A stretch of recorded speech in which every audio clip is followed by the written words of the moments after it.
Anna Kendrick. She's up for Golden Globe and a SAG Award for Up in the Air in the movie, which is a great part for her. George Clooney plays a corporate downsizing expert. You know, you probably know because you've seen all the promos for it, but he flies around the country firing people. Now, she's a recent, very bright college grad learning the ropes. And she may get him fired at some point. And she also thinks she knows it all when she starts, but she's really learning from him. What happened to Alex? She had to leave town early to get to a meeting. It's too bad. Where does she live? Chicago. You gonna go in and see her? I don't really have that kind of relationship. Don't you think there's a future there? I never really thought about it. How can you not think about that? How does it not even cross your mind that you might want a future with someone? It's simple. You know that moment when you look into somebody's eyes and you can feel them staring into your soul and the whole world goes quiet just for a second? Yes. Right, well, I don't. It's funny every time. Every time. And there she is, ladies and gentlemen, the pride of Casco Bay. It is Anna Kendrick who is with us this morning. Anna, good morning. Where are you? I'm in London right now. Oh, okay. Wow. Well, I thought you were coming in, but I guess I was way off. Yeah. I'm happy to meet you, at least this way. I have to tell you, when I first saw the movie, I really could not stand you. Yet the brilliance of your performance, by the end, I want to hug you. I'm sorry you're in London. Oh, thank you. I hear that a lot. It's funny. I love her, beginning to end. But a lot of people tell me that they don't care for Natalie at the beginning of the film. And I read that you said Natalie was a little bit like you, maybe more than a little bit like you. Well, I can certainly relate to the kind of control freak in Natalie. We deal with that in different ways. I tend to fall apart immediately and just, get clumsy and say the wrong thing, make a fool of myself. Oh, you could work on this show, Anna. More and more rigid. Yeah. But she. Yeah, go ahead. I'm sorry. Sorry, go ahead. No, go ahead. No, you go ahead. No, you go ahead. No, you go ahead. No, you. Anna, when you were in New York and you just got the announcement that you were up for a Golden Globe, you were Jason. She was up in the air, yeah. Yeah, I mean, no. How exciting was that for you? I know you were with your director. I mean, and being with him, and what did you say to him about getting the Golden Globe nomination?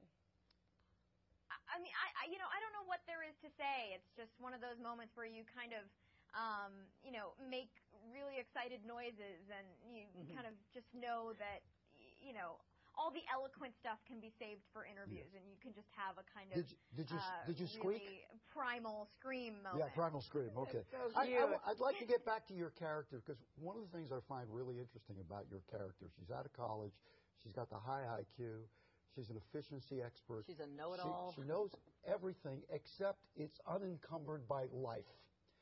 And as soon as she starts getting introduced to life, suddenly the world is different. Yeah, I mean, I think Natalie thinks of herself as somebody who has kind of conquered every challenge that's come her way. And in reality, this is the first time that she's ever really been challenged. The second that she meets George Clooney's character, Ryan, that's when things really fall apart for her, personally and professionally. And, she's sort of done everything right. She's, done everything every textbook has ever told her. And for the first time, she has to deal with the fact that it doesn't really matter, and things might not work out, even though she's done everything she was supposed to. And did you also find with that character, like so many other people in life, she is really good and really efficient because it's really fear-based of the unknown. You don't want to let the unknown in. Yeah, I mean, I think that it comes from, trying to maintain control and trying to overcome all these handicaps that she thinks she has, not the least of which is being female. I think she thinks that this is her chance to prove that she's tough enough and that she's strong enough to be one of the boys, and kind of figures out really, really quickly that that's not true, and she needs to basically reassess her entire life. When you're making this movie, were you thinking, this movie is going to be up for Oscars, or were you thinking, I'm hanging with George Clooney? I'm working with Clooney. He's old, remember? Yeah, he's old. If he's old, Steve is dead. You guys are going to get me in trouble. You said it in the movie.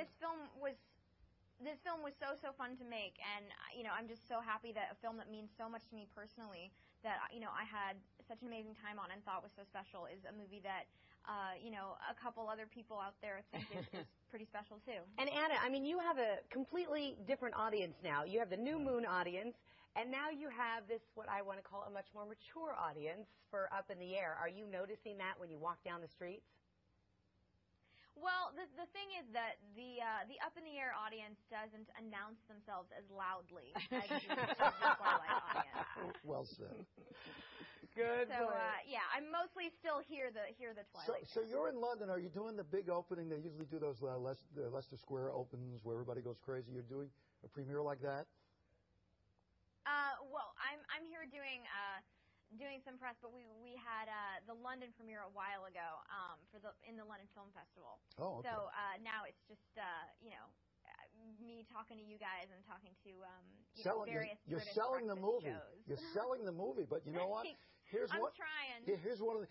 Oftentimes when we have guests on, they say, "Well, you should see the movie first," and I always say no because 8 out of 10 What if times I don't like it? the movie. I saw this one. The movie is terrific.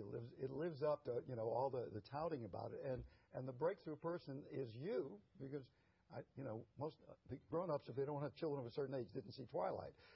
So well, that's why Anna is nominated for everything this season. Although, a lot of award shows in your future. Let me bring up the movie Camp. That was a good movie. You were in that one. Okay, let's not forget that. All right, Anna, thank you very much. We'll see you around. Okay, come see us out here in LA. Congratulations, Anna.